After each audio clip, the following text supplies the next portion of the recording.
Hello and welcome to 9394, a music podcast. I'm Travis. How are you doing? Thanks for joining me. Today I have back on the show my friend Brad Carroll, also known as the Beezer, Bees, El Beezer, Bard Cardell. Why don't I have any nicknames? People just call me Travis, and that's it. Anyways, the Bees is back, Brad, and he's here to talk about fucking Bob Dylan. Bob Dylan is, he is a sponge. He is someone that soaks up all kinds of different influences and then reinterprets them in his way. And in so doing, he has guided the last 50, 60 years of music in some way or another. Probably more than anyone else on the planet. I mean, he's up there. And I'm not saying that he alone did it. There's Quincy Jones. There was Woody Guthrie, of course. There's all kinds of people that have had their impacts. I'm just saying, Bob Dylan is one of the titans of our time, whether you acknowledge it or not. And Brad very much acknowledges it. Brad is as big a fan of Bob Dylan as I think I've ever known anyone to be a fan of anything. His love for Bob Dylan is deep. So brace yourself. Here's me and Brad talking Bob.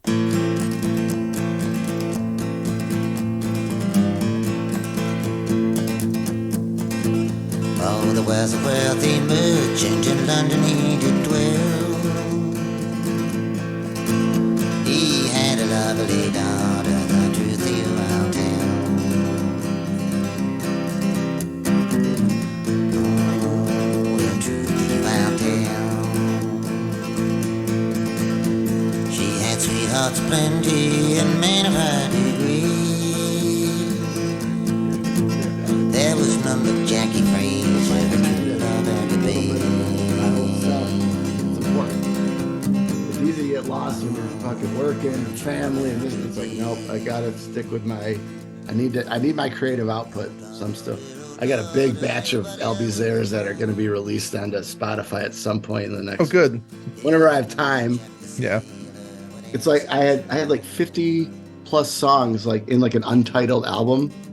Mm-hmm. What I've been doing is going back through old stuff that I wrote in like 2002, and like some of the lyrics are a little pedestrian. So changing things up, a little rearrangements, re-recording some old stuff, and then I had a bunch of just random new stuff that I got like a new George Santos song that's pretty fun, but topical. Yeah, it's very. It's like I try and be topical. When you write political stuff, though, it doesn't stay topical very long. So. No, it doesn't. Unless you write political songs like the guy we're about to talk about, then his stuff is a little more timeless. Well, let's do it. Let's get into Bob Dylan. How do you feel about talking about Bob Dylan? Do you like to talk about Bob Dylan at all? Is that a topic that interests you? Yeah, every now and again, I'll try and talk about Bob Dylan. I took a selfie at a Halloween party. I was Buzz Lightyear, and I didn't really know many people. It was like through one of my wife's friends, and I didn't know many people. And I just took like a selfie, and then I added like a caption. And I was like, when no one wants to talk about Bob Dylan at the Halloween party, just like me by myself on the couch, like looking sad. It was pretty funny. It used to be worse. The OCD about him has definitely gone down, but any chance I get, like everyone in my cohort at Grand Valley knows I'm a big Dylan fan because I'll interject his random lyrics every now and again. Well, like I'll quote him and stuff. I've known a lot of big Bob Dylan fans. I got a friend of mine who's in his 70s that like was at Greenwich Village back in the day and that kind of stuff, and like is obsessed with folk music and Bob Dylan. I know some big Bob Dylan fans, and none of them, I don't know anyone that loves anything maybe quite as much as you love Bob Dylan. Yeah. I don't know that I would have even gotten to talking about this album, World Gone Wrong, if you didn't express interest, because even if you're a Bob Dylan fan, he's so prolific with his music. It might not be an album that, would be on your radar. I've listened to a ton of Bob Dylan albums, but there's so many I've never listened to, and I've never listened to this one. But I'm sure you've been listening to it since probably 93 or so.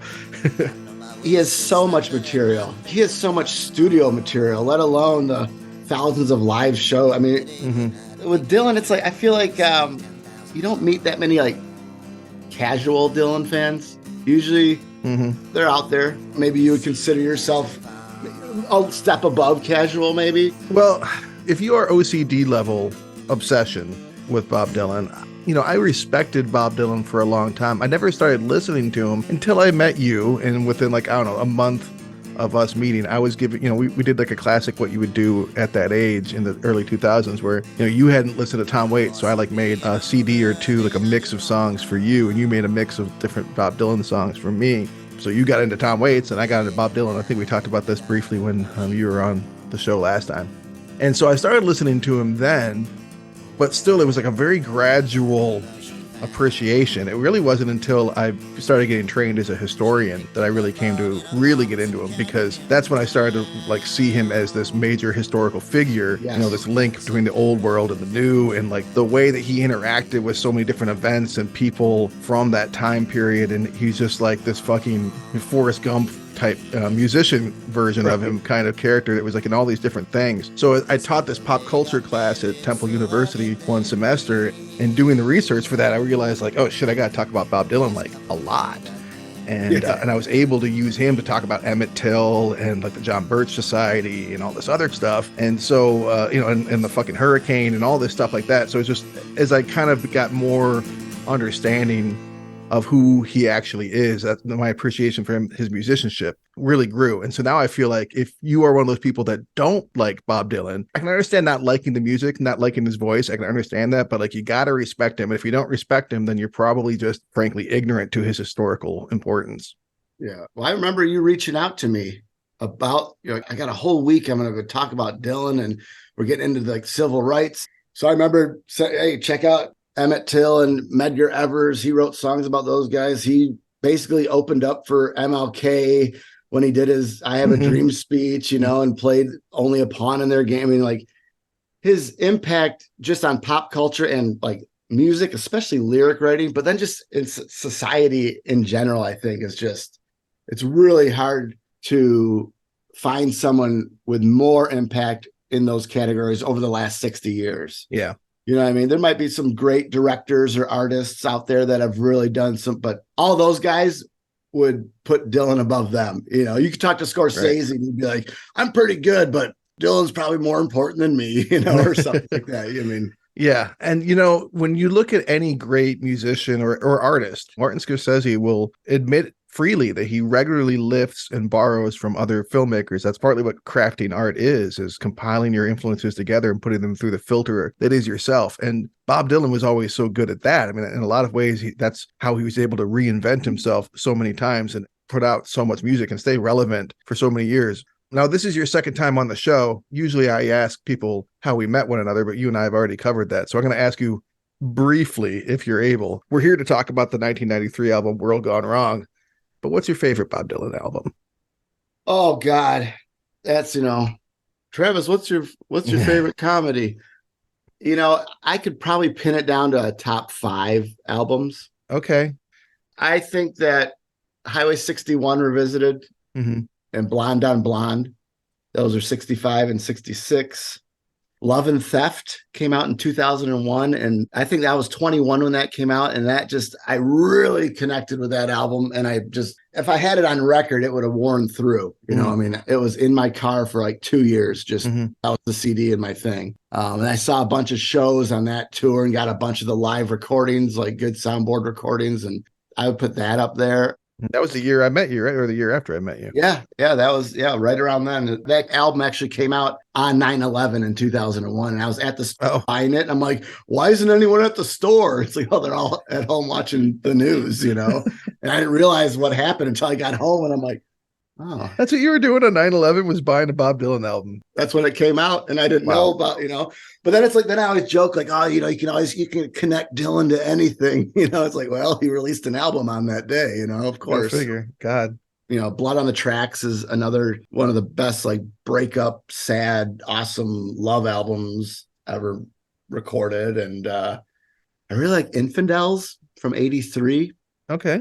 And then John Wesley Harding, National, they can all come in and go, but those 5, I would say, Highway 61 and Free Willin'. It's hard to disregard Free Willin'. That was his second album, his first album where it was all songs he wrote, with Hard Rain and Blowing in the Wind and Don't Think Twice, It's All Right. A lot of songs that he, played for the next 60 years at almost every show. So Now, I've not listened to every Bob Dylan album, but I do think my favorite is Time Out of Mind. That was the first one I really got into, kind of on my own.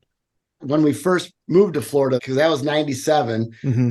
I listened to that, and that one, I was like, dude, these lyrics are so good. And then Love and Theft followed that, and it was the same thing, same kind of song structure.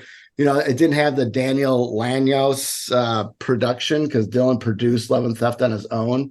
Because Lanios produced Time Out of Mind and Oh Mercy from 89 had that kind of New Orleans, Indiana, Bayou kind of sound to it, if that makes any sense. Yeah. If you listen to those two albums, you can tell it's the same producer. That kind of echoey, just like eerie, his voice is a little bit, they're messing with his voice like in the whatever they're doing in the studio, but Post-production? yeah. Come on, Full Sailor. So I don't know if it was, or they just had like a weird effect on it. You could hear it in Time Out of Mind, but yeah.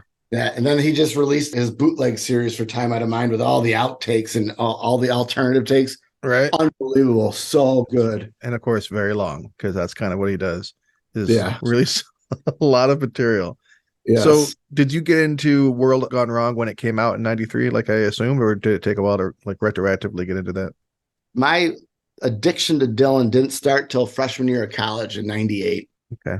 In 93, that's when I was listening to, that was Nirvana and Pearl Jam and Cypress Hill, stuff like that in 93, right? I think it got to a point where the way my OCD works, I really like someone, I'm going to eventually buy all their albums. Every couple of weeks, I'll go to the store. Oh, I don't have this one yet. Let me get that one. Oh, what's this World Gone Wrong? I'm going to get it. Yeah. But I've been listening to it for over 20 years, you know. But like I said, it has so much stuff. It's not like it's been a week since World Gone Wrong. I mean, but I've listened to the album 50 times. Yeah. And, in retrospect, when you're looking back on that, I think any big Dylan fan would tell you that I love his religious material from the late 70s, early 80s. Then he had a little pocket from about 85 to maybe even 84 to like 88, where it's like some of those albums are rough. Even the biggest Bob Dylan fans can admit that those are probably some of his weakest albums, even though they do have some gems on there. Sure. Then Oh Mercy came, and that was really good. And he actually wrote in his book Chronicles, wrote a huge chapter on the time he spent in New Orleans recording that album, which is pretty interesting. Well, do you know how he came to decide to record this album? Because this album to me feels like Rick Rubin and Johnny Cash heard it and went, let's do this. Yeah. Let's take a collection of older folk songs and just put you in a guitar. Because that's all it is. It's just him and folk songs that he's reworked his own way, his own spin. Yeah. He produced it, he recorded it in his garage or something, like in his own studio at home, like his home studio. In 1990, he did an album called Under the Red Sky. And when you really look into that album, he had just had another child with one of his backup singers that was kept a secret. Desiree something or another was her name. I think that might be his daughter's name. So a lot of those songs are like silly songs that I think he just wrote for like his 6-year-old kid. But had his Dylan spin on them. So they weren't just like little baby songs. Woody Guthrie did that. A lot of his songs are goofy, like because he'd write them for his kids. And I think because in 92, he had an album called Good As I've Been to You, where he did the same thing. It was all just him by himself, acoustic. World Gone Wrong was a follow-up. Good As I've Been to You, he was in a studio in Chicago, had producers and sound engineers, and he didn't produce that album, so it was pretty clean. And I think he was really going back to his roots. It was like, all right, what got me into music? And that's when he was his own producer. World Gone Wrong. It's a much rawer sound. He did have an engineer, but just because I don't think Dylan knew the technology, Yeah.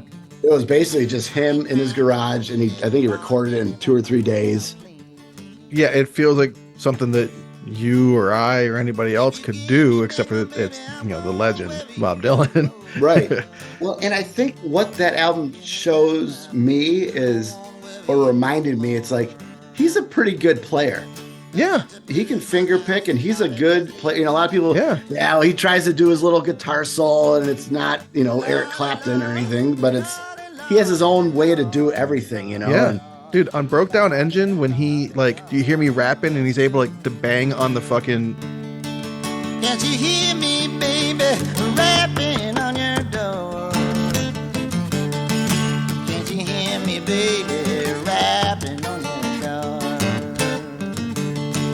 I love when guitarists do that. It's so fluid and effortless and able to stay in motion. It's really awesome.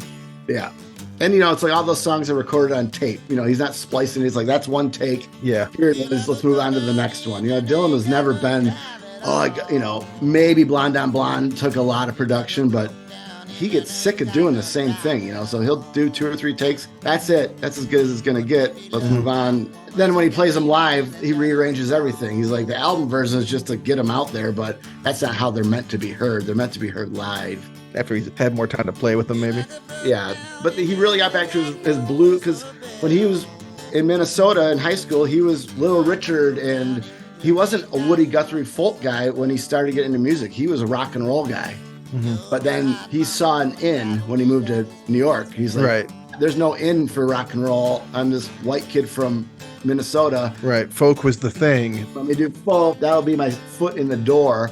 He's always almost been opportunistic in some ways with his ability to kind of jump around, especially early on, which is why, people who dated him, like Joan Baez, very famously, has not nice things to say about him. He was able to move around. So what's your favorite song on this album, World Gone Wrong? I love The Broke Down Engine. I love Ragged and Dirty. Mm-hmm. And I love here's a song that, how many people have covered, Stackily or Staggerly. Nick Cave's got a brutal version of it. Yeah. But that's a song that Leadbelly did. All the old bluesmen, that song's probably 200 years old. Who knows? I don't know if it's 100 years old or so. Yeah. I don't know who the original writer is, but I don't think anyone knows. Jack Rowe. Well, you got to settle on one for me here, because we got to. Let's go. Stackily. No, let's go Ragged and Dirty. Lord, I'm broke, I'm hungry, ragged and dirty too.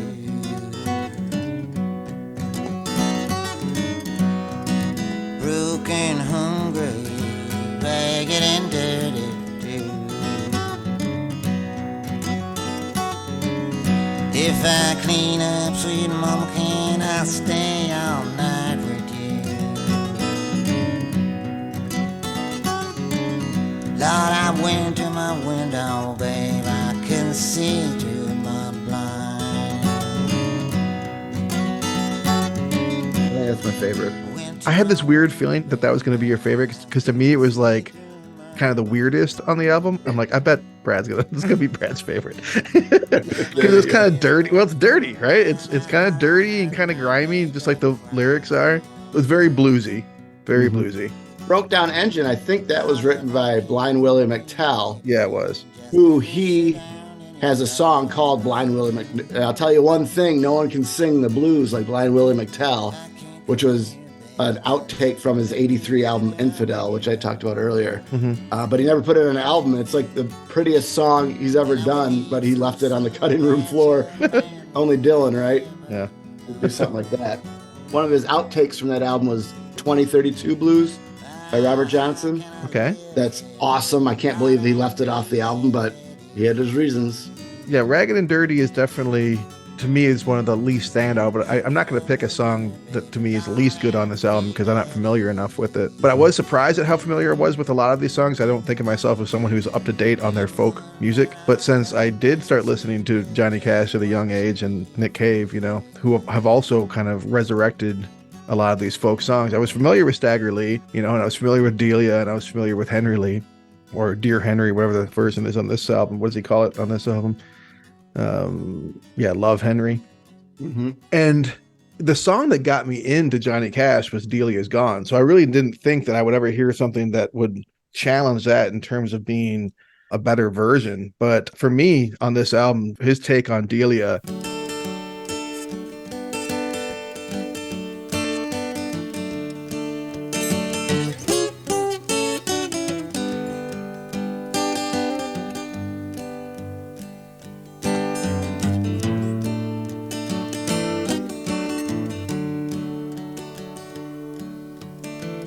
Delia was a gambling girl, gambled all around.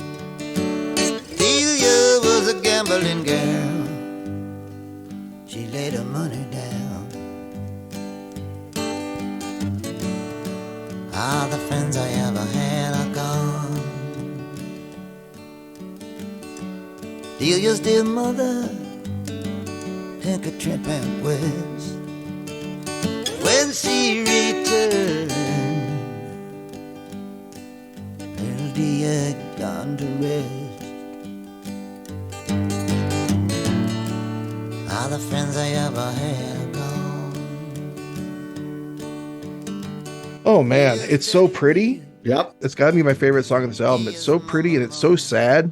You know, all the friends I ever had are gone. Just that really simple refrain over and over again, but just so heartbreaking. And going back to his guitar playing, like you said, you really get a sense of how talented he is on this song in particular. And again, it's just like, you're sad for Delia, you're sad for the narrator, you're kind of sad for Cuddy even, who doesn't seem to really appreciate what he's done. Right. The cost it's going to have for him. You're sad for the mom who was out of town. The version I'm so used to hearing is kind of like it's threatening and it's kind of swaggering and it's like, it almost glorifies the murder. And then this is just kind of like so flat and sad and just simple.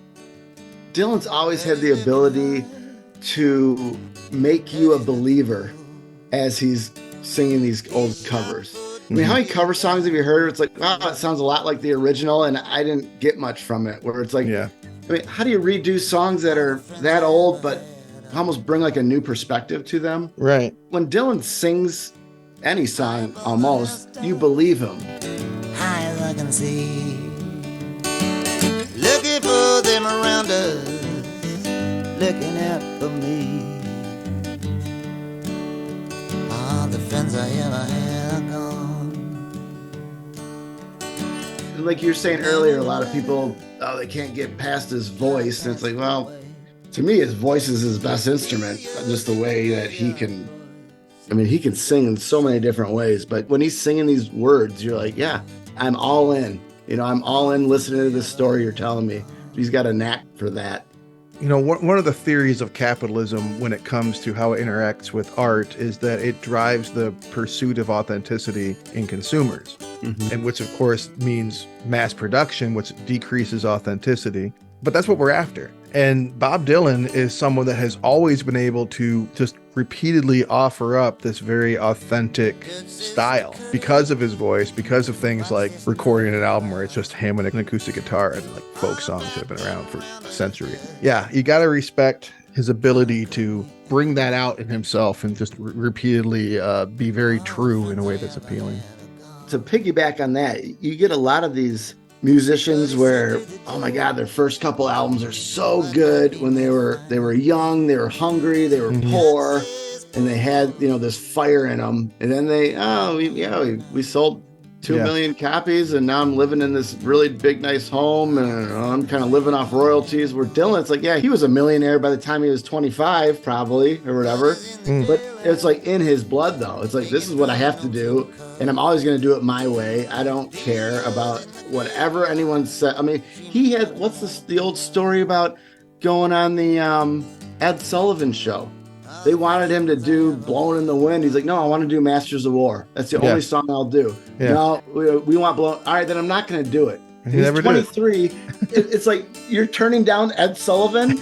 Like, do you want to blow up your career? Let's go on Ed Sullivan, you know, like the Beatles did, and like all the Animals. Elvis, it's like, no, Dylan's like, screw it. If I can't do what I want to do. And so even as a 23-year-old, he's like, you know, F you to the establishment. I'm not doing it. I'm going to do it my own way. And it always works out for him. Speaking of wealth and stuff and having it be in his bones, he's been on a never-ending tour since what year?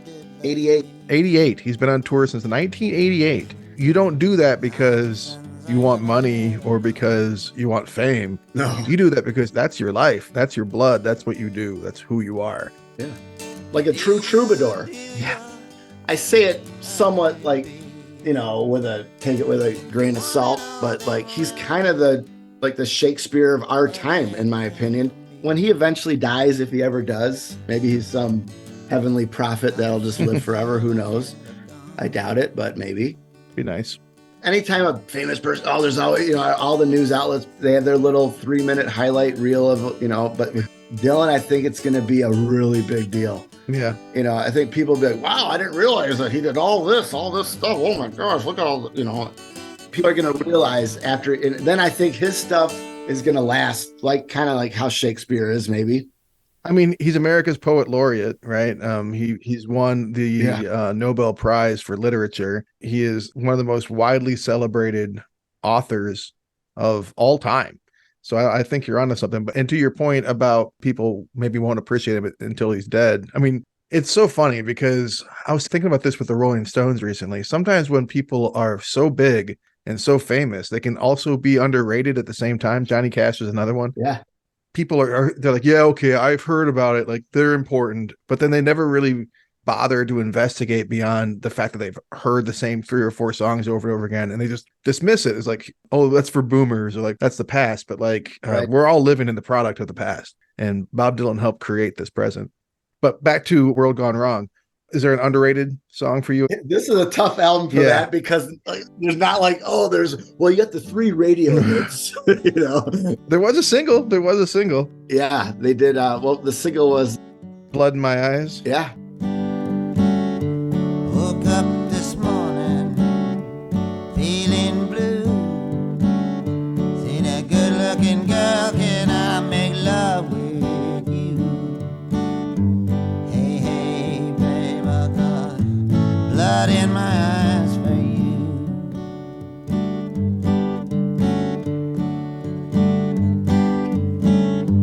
Hey, hey, babe, I got blood in my eyes for you.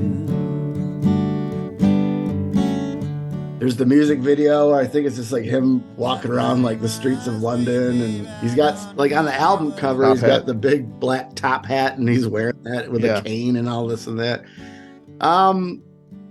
Underrated song on this album. It's probably my favorite song.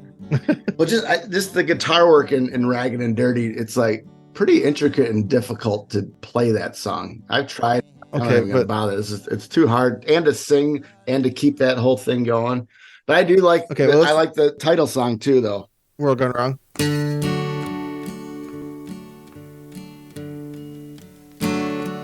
Strange things have happened that never before. My baby told me I would have to go. I can't be good no more, once like I did before. I can't be good, baby, honey, because the world gone wrong. What Gone Wrong's pretty damn good, and that's a hard question for me, especially on an album like this. You know, none of these songs are very well known. Well, I guess when I say like underrated, I don't mean like underrated in the world, but you know, is there one that you've been underrating? World Gone Wrong is a fine answer. I mean, Yeah. The Broke Down Engine is that song is like a good kind of pump up driving song in a way, you know. yeah, there's not really a lot of muscly songs on this album, but that one is. You can really hear the blues coming through on that one. What's so great about these albums is if, like you were talking about earlier, you know, you just got to take a deeper dive. These are the type of albums that can really open up the gates for like the history of music. Yeah. He did something similar in the mid 2010s. It's weird saying that, with all the old American songbook, like Sinatra songs. He did like 3 albums in a row of these old kind of crooning 30s, 40s, 50s that are pretty much forgotten about, but he brings them back to light. And then if you're interested, you can look into them and be like, oh, it's kind of like a history lesson, you know, when you're listening to them, and it's like, oh, like, I don't know, who are these artists that wrote these songs? Let me get into them, and then who knows where that's going to lead. If you can even find them, right? Like the Love Henry, which I really, really appreciate his version of this song too.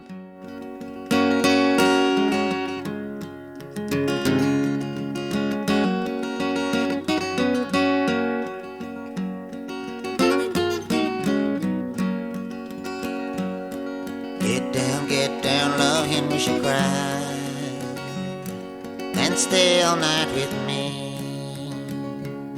I have gold chains and the finest I have, I'll apply them all to thee.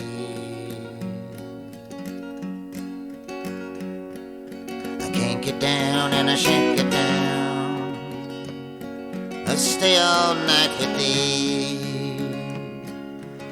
pretty little girl in Cornersville. I love far better than thee. Because I'm really familiar with the Nick Cave version because I grew up listening to Murder Ballad. Great album. Yeah, fantastic album. That's the album that got me into Cave. Was I Yeah, listened me too. to Ballads, I'm like, nah, let me have all his other albums. All right, that's what I did. But Henry Lee on that album is not one of my favorite songs on that album. And on this album, his take on it, again, is just so pretty. And I love the perspective of the little bird. And, you know, you get like this weird kind of outside narrator and it's a bird of all things. Also, since we have heard the Nick Cave version of that, or we've like heard like the Johnny Cash version of Delia, like, and the Lead Belly version of Delia, because I'm not deeply rooted in these folk traditions where I've heard every Pete Seeger take and every fucking, Right. you know what I mean? Like, I'm not that familiar with that stuff. But between these few songwriters, or troubadours, to keep using that word, I'm starting to get a better sense of the different takes that they have made on these songs and the things that must have carried through from the beginning, like Delia, oh Delia, or Get Down, Little Henry, you know, like that kind of stuff. It's just these repetitive things, or the fact that Henry ends up in a well. Like, these were clearly have always been there since these songs were written by who the fuck ever a century or so ago. I haven't done enough research on, like, is it Stackily? Why is it sometimes Staggerly? You know, I mean, Woody Guthrie does a version of it, and the Grateful Dead do a version of it, but it's all rough, other than Nick Cave, who turned him into I believe he's a homosexual. Yeah. There's a couple pretty brutal lines in Cave's version, but I still love it. But it has that, he's going to the bucket of blood, right? Well, because that's based on a true event, just like with Delia. Like, I don't know about what happened to Henry, but with Delia and Stagger Lee, we can go back and track it to like the actual murder victims of Billy Lyons and Delia, whatever her last name is, escapes me now. So like there were like actual events that happened in like the 1910s, 1920s. Stagger Lee walked to the bar room and he called for a glass of beer. Turned around to Billy Lyons, said, what are you doing here? Waiting for a train, please come on home. Stagger Lee, oh Stagger Lee, please don't take my life. Got 3 little children and a weeping, loving wife. You're a bad man, Stagger Lee. God bless your children and I'll take care of your wife. You stole my John B, now I'm bound to take your life. All about that John B. skirts tonight. It's cool to see the different takes and how these great artists, their different versions. And then I think the way Dylan does it is just, they're usually my favorite versions. I might like Cave's version a little better because it's just completely in your face and just Of Stagger Lee. a little absurd in a way, but still fun. You know what I liked about Bob Dylan's version of Stagger Lee was that, unlike Nick Cave, where it's glorified and Stagger Lee is turned into this almost like Terminator character that just goes out and murders, in this version it's like, this guy's an asshole. He just killed someone over a hat. Yeah. You know, like, this guy's a dick. You're a bad man, Stagger Lee. And I like that there's nothing like celebrating it here. And again, Stagger Lee, he kind of regrets it, and then he says a line about how he hears Billy Lyons all around his jail cell at night, which again on American Records and Johnny Cash uses that same line talking about Delia. So is that Johnny borrowing from Bob? Is that both of them borrowing from these classic folk traditions, which is what I suspect is the answer? I don't know, but it's fascinating. Could you name a song that is the least good on this album for you, the least standout song? The old Stetson hat, right? Yep. Yep. Let me think here. The least. This album it's such like a great, like sitting around a campfire, like Sunday morning, just kind of easy album. Yeah. And it's not very long. What is it? Maybe 40 minutes, 45 minutes. Yeah. And it kind of just flows together where there's not like that one song. It's like, ooh, let me get out of my seat and go skip this one. It's like, no, even if I'm not crazy about it, it's not like, well, it's only 3.5 minutes long. I can listen to it. Right. Nothing really stands out to me as like a least favorite. I mean, how well does Dylan know folk songs, right? I mean, yeah. So if he's going to choose these 10 songs to do, they're all going to be damn good. If he's leaving off Robert Johnson's 2032 Blues, which is an awesome take, you should listen to it the second we're off. You could find it wherever. I don't really have a least favorite. Maybe I'm trying to think of how Two Soldiers goes in my head right now.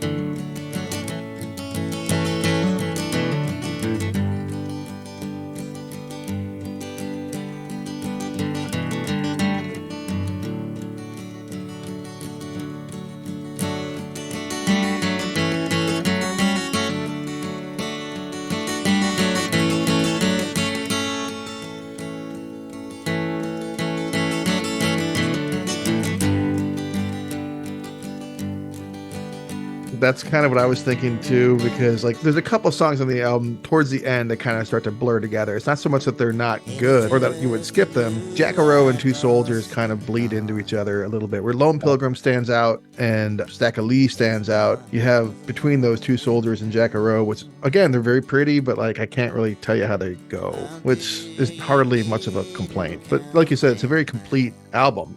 Mm-hmm. There's not a huge swing of difference between these takes, the way these songs go. So you either dig the feel of the whole album or, not gonna like it. Well, I think, maybe like, let's say, side 2 and side 1 were flipped. I mean, how my life, I don't have all that much time to sit down and listen to an album. I wish I did. Mm-hmm. And the fact that those songs are towards the end of the album, I've definitely heard the first 7 songs a lot more than the last 3. Just because, all right, I got 35 minutes in, but now something else is coming up. So I missed Two Soldiers. And I do Jackalope, I would put that one in there just because of the Grateful Dead. And they have an acoustic live show called Reckoning, Dead Reckoning. Jerry does it. Jerry and David Grisman did a couple just acoustic and like kind of like bluegrassy albums. And they always do Jackalope. And so that's how I knew that song. Before I knew Dylan's version, I knew the Dead's version. Okay. But it was interesting to hear Dylan's different take. Even some of the lyrics are changed a little bit. That's kind of the folk tradition though, right? Yeah, it would stick out to you a bit more if you're already familiar with it, which I was not. Lone Pilgrim, I thought had a really pretty ending, like a really nice end to the album. That line about the same hand that kindly assisted me home or whatever, I thought it was nice. But you could turn the album off after Stack of Lee and probably be okay. His voice too, especially on his live shows, that's where the whole, you see Dana Carvey on SNL, I'm Bob Dylan, I sing out of my nostrils. I think this album let everyone know, like, maybe that's almost like intentional. He's just doing this because that's just how he feels like singing this year. Because when you listen to this album, it's very pretty and his voice is pretty good. I mean, it's definitely Dylan, it's not American Idol voices, but who wants that? No. But it shows, it's like, no, Dylan still has it. I mean, now he's in his 50s as opposed to in his early 20s. But this album compared to Free Willin' from 63, I don't know, the guitar playing is still very good. And the voice is obviously, a few thousand packs of cigarettes later, but still, he knows how to work it. When I think Bob Dylan, I think, well, he certainly knows how to work it. Yeah. He works that shit. Work it, Bob. I was like, he does some work, though. He does. I mean, again, you've been touring for decades. You're a hard-working individual. That's why it's so funny. Like, she's fine, but, like Taylor Swift is like the huge thing now, and it's like, oh, look at this tour. She's going to South America, then Japan. I'm like, yeah, Dylan's been doing that 45 years straight. World tour. He goes to Australia like every other year. He's up in Norway every single year. It's like, right, then he'll come back and play like the fucking county fair in Idaho or some shit. Yeah, I'm gonna play a minor league baseball field in the middle of Wyoming. It's like, who the fuck? I mean, he played up in Sault Ste. Marie. I mean, it's just like.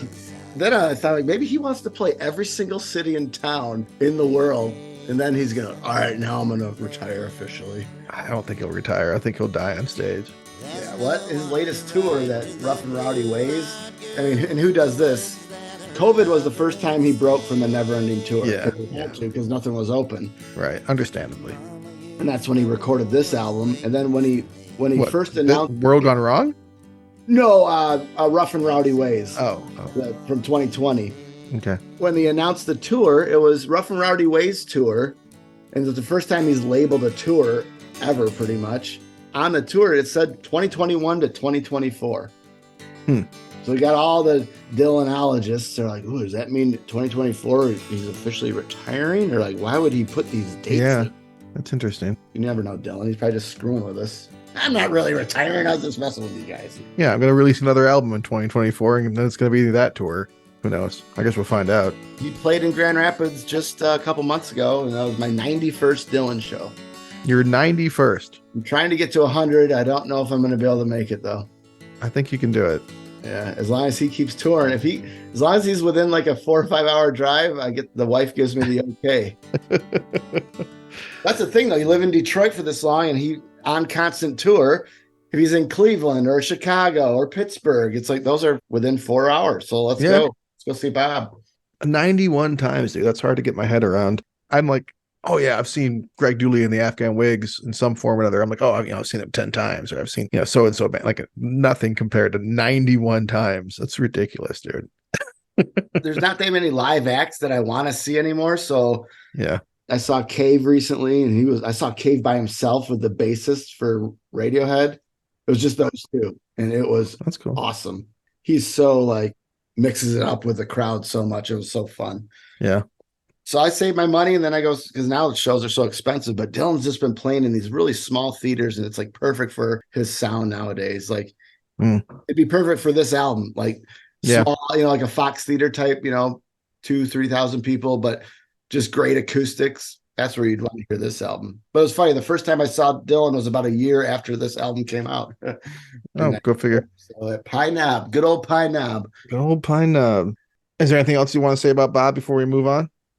I would say that Dylan to me got a little lost in the 80s. Did some tours with Tom Petty and the Heartbreakers in 86, then toured with the Dead a little in 87. And he did sneak in that Oh Mercy in 89, which is a really good album.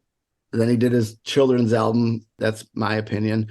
But then he did these back-to-back acoustic albums. And this one, I think, actually won the Grammy for Best Traditional Folk Album of the Year. But after that, I think this like reignited his fire. Like going back to his roots was the right decision. His next 3 albums, which are Time Out of Mind, Love and Theft, and Modern Times, they came out between 97 and 2006. I think, people talk about the Holy Trilogy for Dylan was in 1965, an 18-month period, he came out with Bringing It All Back Home, Highway 61 Revisited, and Blonde on Blonde.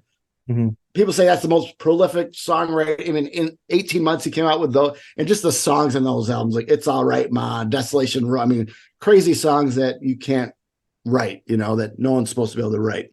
But these 3 albums, I think they put up a pretty good fight against his original Holy Trilogy. But I do think him getting back to these old roots just reignited his third career. I mean, how many different stages has he gone through? I mean, whatever stage that Time Out of Mind to kind of present, but those 3 albums, him getting back to those old roots of the blues and folk, which is what he'd sit and listen to the radio in Hibbing, Minnesota, and try and the St. Louis station he'd be able to get every now and again or whatever. But that really led to 3 just really phenomenal albums in a row. And that kind of just brought him back. Oh, wow, Dylan still got it. After all these years, look at these songs he's writing. Mm-hmm. And it's Adele's covering him and Garth Brooks is covering him. And it's just what's it? To Make You Feel My Love, which is my least favorite song on Time Out of Mind. That's so good. But it's an awesome song. That's how good that album is. Yeah, it's a great album. But it's other artists are making career moves off of this song that no one even knows Dylan wrote, which he wouldn't want it any other way. I don't think, though. He's a hardworking songwriter kind of guy. Again, he is not just historical himself and a driver of history. The way that he connects us to the past, to this musical history, he serves a really important function in global popular culture. And I'm really grateful for him. And again, I know that some people will listen to this episode and be like, not really a Dylan fan, but I'll listen to it. But if you're only listening to, fucking Blowing in the Wind, if you just think Dylan, you think Blowing in the Wind and a couple others, if you think of the caricatures of him, then you're missing out, because there's a lot of really great stuff like this whole fucking album. Well, you look at what he did in that mid 60s was such a crazy time for awesome music, right? I mean, you had the whole British invasion. The Kinks are one of my favorite bands of all time. And I do think Ray Davies is a pretty underrated songwriter. But especially with the Beatles, you look at the Beatles before they kind of met Dylan and after, obviously how influential are the Beatles. But, Dylan smoked weed with them. Yeah, maybe that opened their mind up to other stuff. But it's the songwriting that, Lennon and McCartney are listening. It's you don't have to write 2.5-minute, I Want to Hold Your Hand pop songs. You can actually dig down and write about, the shit going on in the street, or you could write about, so many things. And I think what he did for lyric writing alone, Like a Rolling Stones, a 6-minute song, those songs weren't on the radio in six. It had to be 3 minutes and under, you know? Yeah. You will not find a Motown song that's over 3 minutes and 30 seconds, probably, you know? Right. But Dylan's like, no, I'm going to do it this way and we'll see what happens. And then that's what really woke me up to how important Dylan was, because all the other bands, you know, I got into the Doors and Zeppelin and all these gateway kind of classic rock bands. They were all influenced by Bob. Right. They all took a page out of Dylan's book, like, oh, we can do it this way. Let's try it this way. You know, like I could go on forever. Oh, the Animals, House of the Rising Sun. Yeah, Dylan covered that on his very first album. Granted, it's not his song, but he brought that song to the forefront. And they're like, oh, let's do this version and make it our greatest hit of all time. You know, Eric Burdon's like, what's this Dylan song that he did? And he could do like the the Kevin Bacon 6 Degrees of Separation. Right. 6 Degrees of Bob Dylan. It could always come back to Dylan. Britney Spears, 6 Degrees, and you'd get back to Dylan. I don't know if that's a good thing or not, but. And I think it's important to note that it also works the other way, you know, because he's someone that, again, going back to him connecting us to the past, he is someone he's a musicologist in his own right. Yeah. Again, I think the comparison to Martin Scorsese is accurate. Just like Scorsese investigates film from every angle and always has. Yeah. That's how Bob Dylan has always worked. I don't know that he's like, you know, pouring through electronica and like, you know, like the new music that's coming out and stuff. But I mean, growing up and the stuff that came before him, he's always had familiarity with that stuff and respect for that kind of stuff and help resurrect that stuff and keep it in our consciousness. So definitely grateful for him. He had that theme hour that he had on Sirius Radio or one of those. He did like 200 episodes, and like each show would have a different theme. Like he is so well-rounded. Like he had one show on, like the theme was like mothers, you know, and he'd have some old, you know, like 1930s show tune that talked about mothers. Then he bust out LL Cool J's "Mama Say Knock You Out," you know. I mean, he goes everywhere, and they're all on YouTube. And he's so funny because he has his. It's kind of like, I think that's where Petty kind of got his like the Petty Hour or whatever, the Petty channel. But I think the Dylan theme hour might have been on his channel. I'm not sure. But he would just do it from the road in his bus. And just his knowledge and his like little quips in between songs and his little stories he's heard really shows you like how much knowledge the dude has with like music history. He just wrote a new book called The Philosophy of the Modern Song, which is really interesting because it's his take on like 150 different songs. And he goes off on these weird little Dylan tangents and then brings it back. Oh, yeah, I forgot I was writing about this song. Let me get back to that. If you haven't checked it out, it's a really cool book. That's awesome. All right. Well, so I always end the show asking kind of a non-related question to what we're talking about. So you and I are both Michigan boys, both drink beer. Yeah. What are some of the Michigan beers you've been enjoying of late? Oh, Michigan beers I've been enjoying. Well, I do like Jolly Pumpkin. Okay. They have a ton of different sours, and some are like really sour, and the sourer the better. I know they got a brewery next to, I think it's right next to Third Man Records in Detroit, Jack White's studio, or where he presses records. But they do have a Jolly Pumpkin in Grand Rapids. So nice. Me and Holly will go. My wife Holly will go. We'll go there every now and again just to see what they got on tap there. So I guess I would say Jolly Pumpkin. Yeah. You always got your standards. I do like, Bell's makes a pretty good hazy IPA. They're all day, or they're other hazy? I do like the all day, but they have a hazy. The yellow and gray can. Kind of, yeah. IPAs are pretty safe, you know. Like the M43 makes a really good grapefruit IPA, which I really enjoy. I like the brewery, but I haven't had that beer. Yeah. I've been drinking a lot. Well, not a lot because it's expensive, but Founders has the Dirty Bastard, which is great. And they released the French Toast Bastard. Oh, yeah. It's like a French toast. It's just like drinking maple syrup, carbonated liquor, maple syrup. It's ridiculous. Yeah. So good. So I've been drinking a lot of that. Have you had the Backwoods Bastard? Yeah, it's looks like an old like gnome with a big beard holding an axe. That's like only in the winter. Right. Don't drink that under a hot sun. But yeah, and other than that, I've been drinking a lot of like hazy all days and Bell's hazy. Yeah. I don't know if I should admit this on maybe edit this away, but I do, just because they're so easy, like especially if I'm out grilling, like the White Claws are so easy to put down and they're kind of refreshing. So I do drink. We call them white clam in my household. Honey, pick up a 12 of clams. White clams. Call them clam. I don't know, just because it sounds cooler, I guess. It's funny. You think clams are cooler than claws? I don't know about that, but well, like if we have like a grocery list, I'll just write clam and she'll know. But then it was funny. I went to the Halloween store and they had a knockoff White Claw costume and it said white clam. And I'm like, no way. I'm like, I should be getting residuals for that shit. Like, yeah. Or you should have at least bought the costume and worn it for your wife. Not like in bed or anything. That'd be weird. Hey, I'm a white clam, but just to surprise her. That's pretty much. But there's this one brewery here. It's called a Speciation. I don't know it. Oh, it's like crazy sour. Like they make Jolly Pumpkin sours. Like, that's sort of sour. I've been there. I actually saw, the show Dave with Little Dicky. He's like a white Jewish rapper. It's on FX. Dude, it's hilarious. I don't know it. He was at this brewery. I'm like, Holly, doesn't that look like that Dave guy from that, like Little Dicky is his name? Sure enough, he's dating someone. He lives in LA. He was dating a girl, and her best friend is from Grand Rapids, was getting married, and in town for the wedding at this small little podunk sour brewery. It's funny. And I talked to him. I didn't do a selfie or anything. I'm like, I hope you get 5 seasons because all the best shows have 5 seasons. That's what I'm looking for. I want 5 seasons. I love 5. That'd be great if I could get 5 seasons, just like The Wire or something like that. I'm like, Breaking Bad. I'm like, just like The Wire and Breaking Bad. It'd be just like The Wire and Breaking Bad. It'd be The Wire, Breaking Bad, Dave. Which I've never even heard of. What do you got going on for the rest of your day?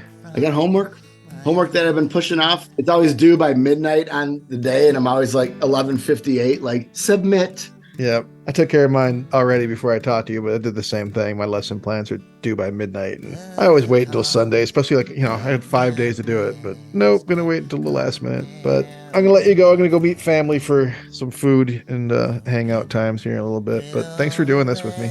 If you want to come back on, you're always welcome to talk music. Yeah, I'll look up some other albums from that year and see. At this point, if there's something you want to do from just around that era, let me know. Like if you want to do something, okay, released in 95 or released in like 90, 91, 92, I'd be down for talking about that too. Get outside the 2-year zone. Yeah.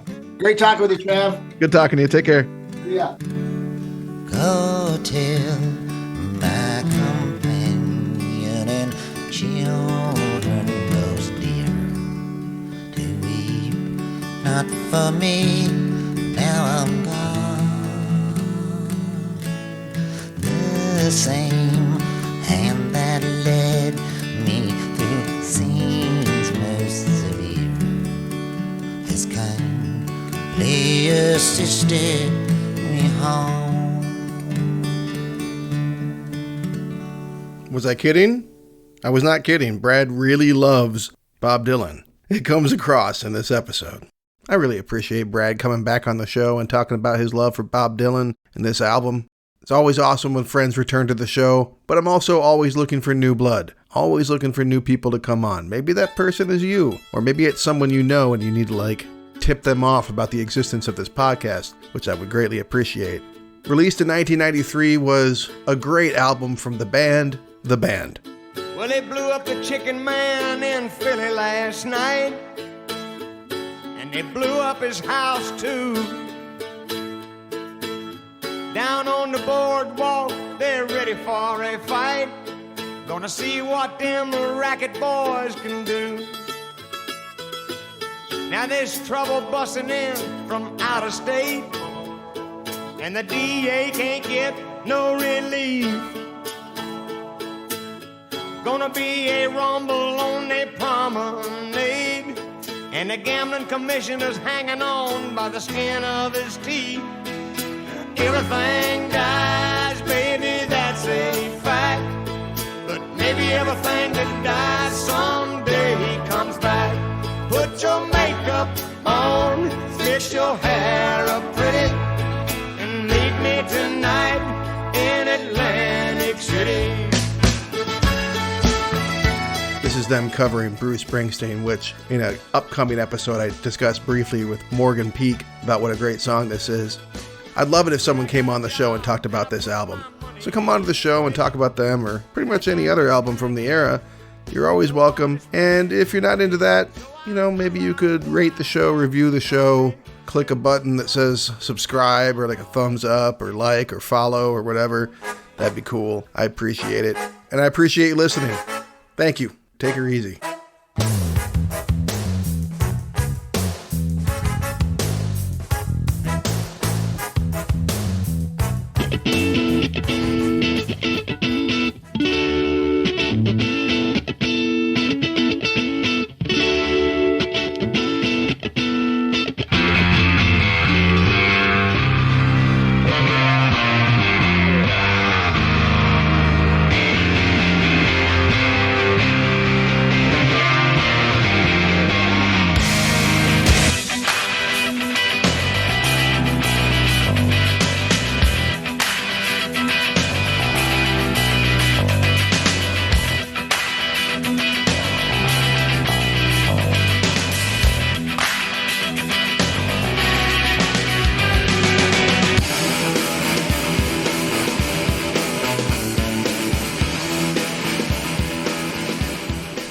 '93-'94, a music podcast with Travis Roy, is a labor of love. It is not and never will be monetized. Please don't sue.